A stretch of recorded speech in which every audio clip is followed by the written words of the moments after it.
Welcome to Authentic Conversations with Marie Harris, Ph.D. and Gary Ryan. Hi Marie. Hello Gary. How you doing? This is our second Authentic Conversation video. Yes, looking forward to it. And I was thinking that something we might talk about today is sort of what makes a conversation authentic. And I really thought that the ability to actively listen is pretty important, because we often think of communication solely in terms of what we say, and yet I think our authenticity shines through much more strongly when we place value on what they have to say by listening to them and asking questions and encouraging them to speak. Yes. And along those lines, I've worked not this year, but in 2019 with cohorts of people from the Kingdom of Saudi Arabia, professionals from the Ministry of Industry of Culture and Education from Indonesia, 2 cohorts from Shanghai and China, another 2 from Japan, on top of all the folk that I've worked with here in Australia, Marie. And all of those folk, when I asked about what were the essential characteristics for effective leadership, all of them mentioned listening as a key characteristic. And it backs up what you're saying. It's far more important than people recognise. And I'd be interested from your perspective, what are some of those aspects of listening that really make a big difference to the effectiveness of it? Well, I think that it's really quite hard to listen because most of us listen to reply, not to understand, which is not really listening at all, because we've got another conversation going on in our heads about what we're going to say when they finish saying what they have to say. So much of the time we really don't hear what people have to say. And I think it's far more important, the skill of being able to ask good questions is one of the most important skills, I think, in listening. So along those lines, Maria, you just mentioned about listening for understanding. How does that relate to listening for agreement, or are they 2 different things? Listening for agreement. Well, we'd all like that to happen, wouldn't we? In fact, one of my colleagues during the week wrote this great post on LinkedIn, Lynn Kazali, yes, on how all of us at the present time are in listen-only mode all the time. We go on to all these video calls, whether it's Microsoft Teams or Zoom or whatever it might be, and we're put into listen-only mode. And what that means is that we are to sit there and listen to this expert tell us what they know and what they believe we know.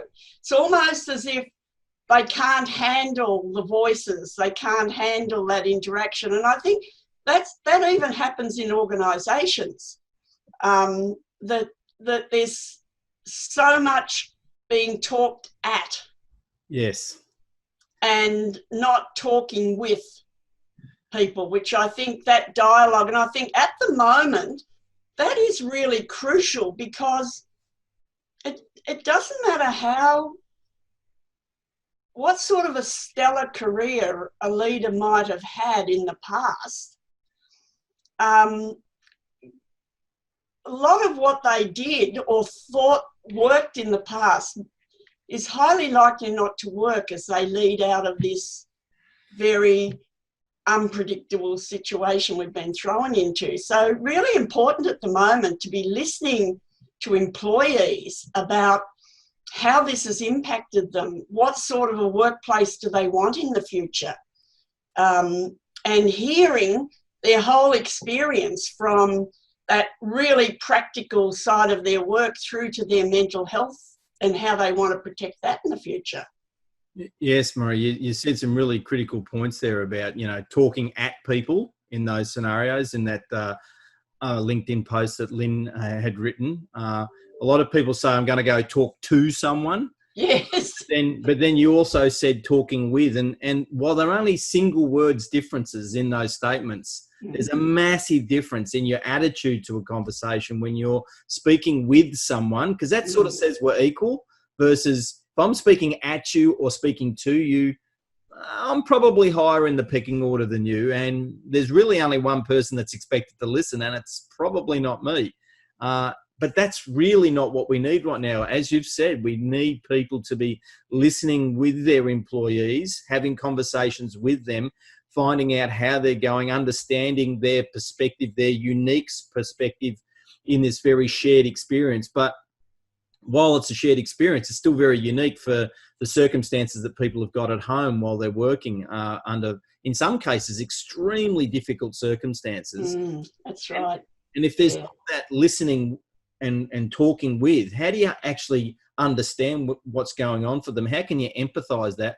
And how can you help them to stay engaged so that they're still with you and ready to shine and take the organization forward when the economy opens back up, which it will do?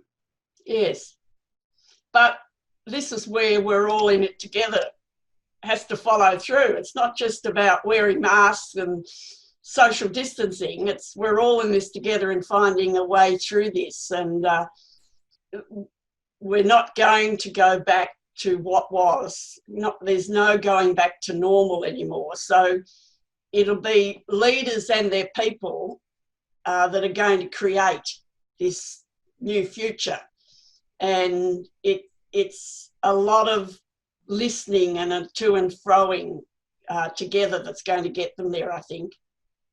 It was interesting that you mentioned that, because one of my clients who will remain unnamed at the moment, we were talking about how they were saying that in their vision out of this, they want to be in more control of their workforce, and I challenged them about that word control, and I said, if you really want to control them, I said, how would you feel if someone came along to you and said, I want to control you? How would you react to that? And they went, I'd probably push back against it. And I said, yeah, so what if you're going to lead them? What if you're going to lead them one person at a time, and you're going to lead them through showing that you genuinely care for them? And to do that, we've got to listen. Yes. Yes. What if then people are choosing to actually do what you would like them to do without you having to control them? Yes. And that's about, that comes right back into my area of leaders spending time on who they need to be, what they need to be, what sort of leader they need to be as they move through this. And certainly a leader who listens is very important. And that ability to ask open-ended questions, not just questions that give a yes or no answer, but questions that will lead people on, and even body language in the listening that lets people know, yes, I'm really with you here. I'm hearing what you're saying. Continue on. It's almost a permission to continue on talking, because I really am listening with the whole of myself. And I think that's what I mean by active listening. How many times, Gary, have you been on either a phone call or a Zoom call to someone? You can hear them tapping on the background and shuffling paper, and they're not listening at all to anything, either to what you're saying if it's a personal phone call, or if it. Sometimes I think in a Zoom call, if there's 50 people on it and there's something going on and you've heard it before and you've tuned in, it might be okay to do some things while you're listening. But in a personal phone call, we need to give people full attention, or if people like you and I talking now, we need to give full attention. Yeah, we've got to be. And I think being able to, one of the things about active listening, I think, is that ability to mirror back to people what we think we've heard them say. So saying things like, So you're telling me that you would like to see, is that right? That you make sure that we understand, we've heard correctly, because we actually hear out of our own mindsets, or what you would call mental models, we interpret out of that. We're not really, and we can't help that really. No. But we can be made aware of it. And as you say, Marie, like, we've got to check that what we think we understood was accurate. So we're saying back, this is what I understand, is it accurate? Which will include what I describe as listening between the lines. So a lot of people, particularly people for whom English, as an example, is another language, they might necessarily have the same vocabulary as people for whom English is their first language. So yes. words they can choose are just literally less. So yes. You've got to listen between the lines. They might say this set of words here, but they might mean something over here. And we've got to check. We've got to say, look, you didn't say it, but I think I heard between your words, blah, blah, blah. Yes. And they either say, yes, that's accurate, that's what I meant, or they say, no, that's not what I meant. Either way is fine, but that checking is such a critical aspect of our listening. And also equally, as you've said about the tapping away, etc., it's about choosing to be present. Yes, that's right. And that's a good place to end this on, Gary. Yes. But I just want to, in ending it, just remind ourselves and people that are listening that I'm sure you've had this experience. Someone says, look, can I bounce some ideas off you? Or they want to talk about something.